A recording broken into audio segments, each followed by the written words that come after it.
at the point where one, you don't want to take away from the original story. That is true. One, you don't want to do that. Yes. But two, you've talked about before how you um, think it shouldn't be a big deal for us to have, you know, maybe celebrities who are role models, things like that. It shouldn't be a unique thing. I don't think it. I don't think it should be a unique thing to have a gay character. So why would they make it, this big extravagant, you know, deal when you could tell, like, from the moment that I saw his character in the few, short scenes in the beginning, I knew exactly what his sexuality was because they were able to kind of capture that and put Hmm. that into that character. Yes. But it wasn't some dude that, you know, walked out and was, you know what I'm saying? Like it was there and it was subtle enough. It, Yes. it was subtle enough that it was normal. It Yes. was something that nobody even batted an eye at. Everybody knew, of it. And I mean, if you're looking for a society to where that's accepted, I feel like that's what it's going to look like. It's not, they're not going to make it, yeah, at least in stories like that, they're not going to make a big character that, has all these problems and has Oh, all, absolutely. and Yeah. that, because that would just take away from the storyline. Yeah. But I felt like they did a good enough job because I feel like there were a couple points when he was hitting on Gaston. Well, I was right about to mention that, but here's the trick to that because to me this is the same thing as was it Clawhauser in Zootopia, the donut eating cheetah officer? Yes.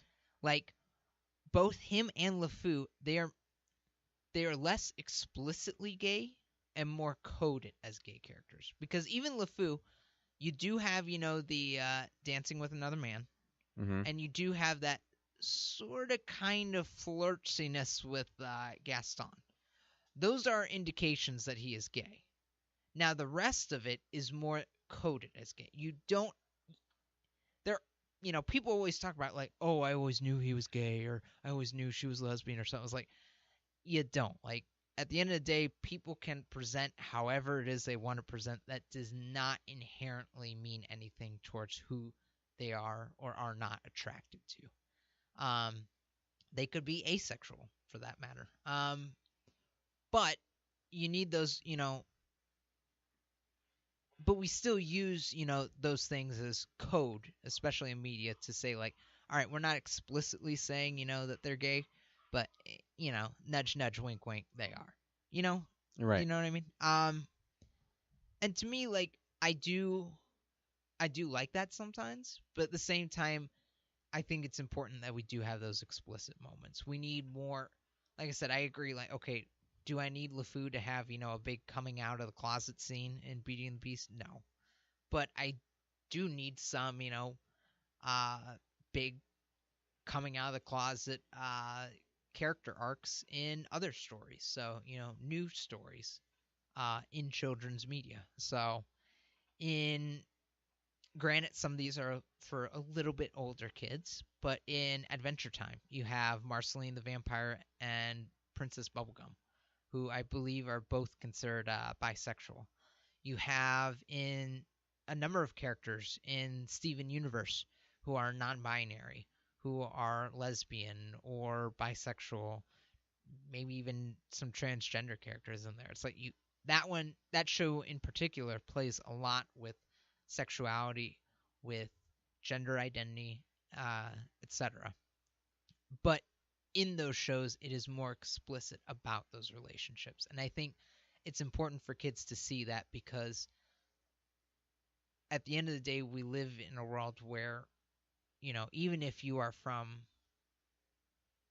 even if you come from an environment that is where you have a support base where people are okay, with non-hetero and non-cisgender people, there's still always that anxiety, that fear of being othered for being part of the LGBTQ plus community. So for kids, I think they need those role models. They need to see shorts like this in a heartbeat to let them know that it's okay, to normalize the fact that these people are out there. again, stop using the excuse that we can't have gay characters in children's media because it will corrupt them. Like, it's not about that at all. So that's the same thing that people used to use against, black people. And I mean, it's been used, as a talking point for tons of minorities. And I'm tired of it. Like, there's no evidence of corrupting people. Like, being gay is not a choice. So your child is or is not gay. Like, having them watch, something with gay characters will not make them switch sexualities. So it's not going to happen. Right. So yeah, just let us have it. I want more inner heartbeats. I want more of these sweet little moments. Like, it's cute, it's innocent, it's pure, and just let it be. So stop hating so much. Right. Yeah, that's about all I gotta say. But Oh, yeah. you saw the short. What did you think of it? I liked it. Yeah. I'm not a big fan of the shorts. Mm-hmm. I mean, like, yeah, there were a few that I like some of the Mickey ones that I like. Mm-hmm. But other than that, like, there was like a letter one that was kind of cute. But other than that, I'm not really a big fan of like little short films. I don't know. I guess I don't know. And I don't even. There's no reason why. Mm-hmm. Like I said, there have been a couple that I'm like, oh, that's cool. Like, I was there's a gonna say, Mickey it's one not that I laughed everyone's at, cup of tea, yeah. but I really not.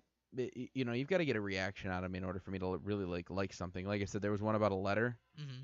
that was really cool. I'm like, oh, that was Ooh, cool. was that what was that, like Paperman or something?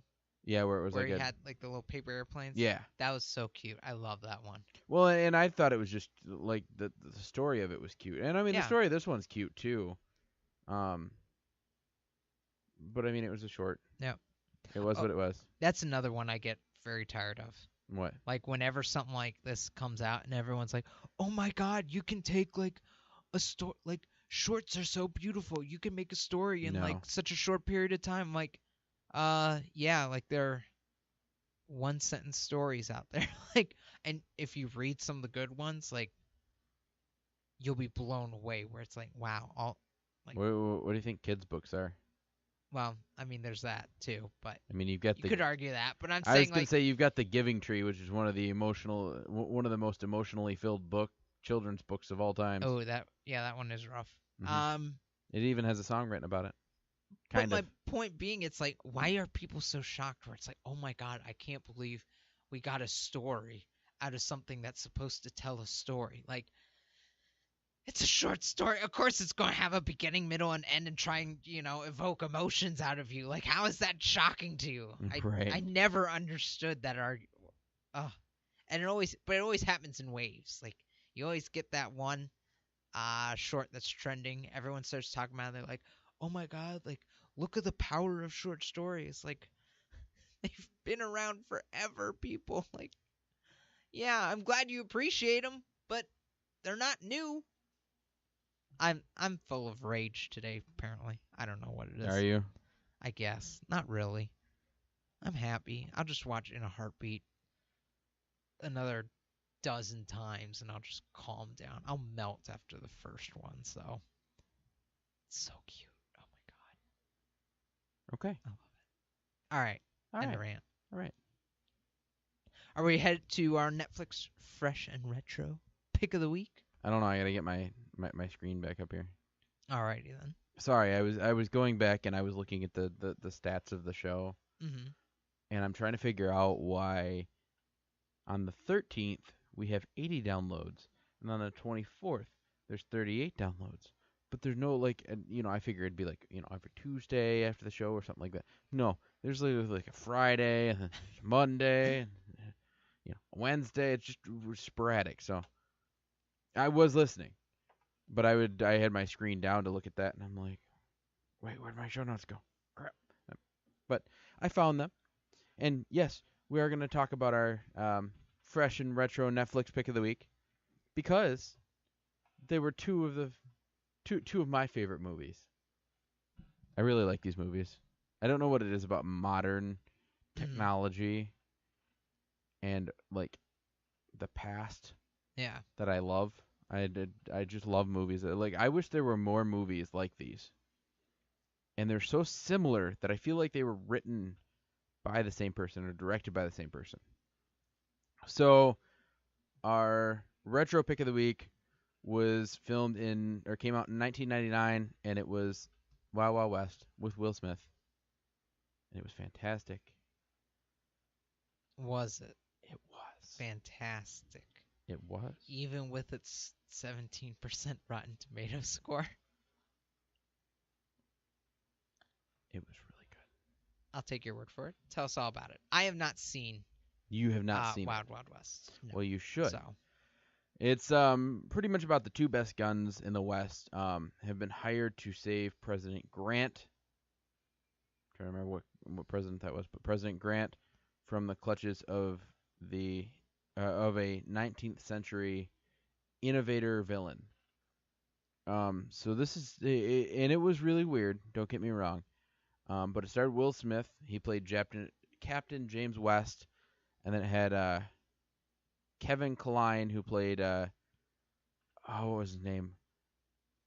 I'm trying to remember how to pronounce it. His last name was Gordon. It was like Artemis Gordon. And apparently he also played President Grant, which I just now made that connection. Um, and then you had the villain who was played by Kenneth Brannigan, who played Dr. Arliss Lovelace. And pretty much the gist of the story is there was this general, which they called General McGrath or Bloodbath McGrath. And they all kind of tell about the same incident that happened a little while ago because it takes place during the Civil War. And there was this battle that was had that that killed James West's parents, and Dr. Lovelace got. They thought he got killed in that battle, and General McGrath was there, and he was kind of the lead of it. He was the the one leading everyone into battle, and that's the reason they call him Bloodbath McGrath. So everything is kind of revolving around this moment, and Dr. Lovelace ends up. Now I do need to warn you before I finish. This is one of those movies where it takes place in the Wild West, but it was like if there were really big innovators, like machine innovators in the Wild West, what would they come up with? Um, so what happened was Dr. Lovelace ended up he pretty much somehow got cut in half. Like he got his whole lower half, like above the belt, was all that was left. Everything below the belt was gone, and he was like kind of like permanently mounted in this almost like a wheelchair that he could roll around in, and it's kind of cool looking. And at some point, it like pulls out like these spider legs that stand on, and he's like controlling it with these little controllers. Um, so they're pretty much trying to fight him because he's trying to take over the entire United States. Well, at that point it wasn't but he was trying to take over the entire United States, to get his revenge because he was killed or severely injured in this battle.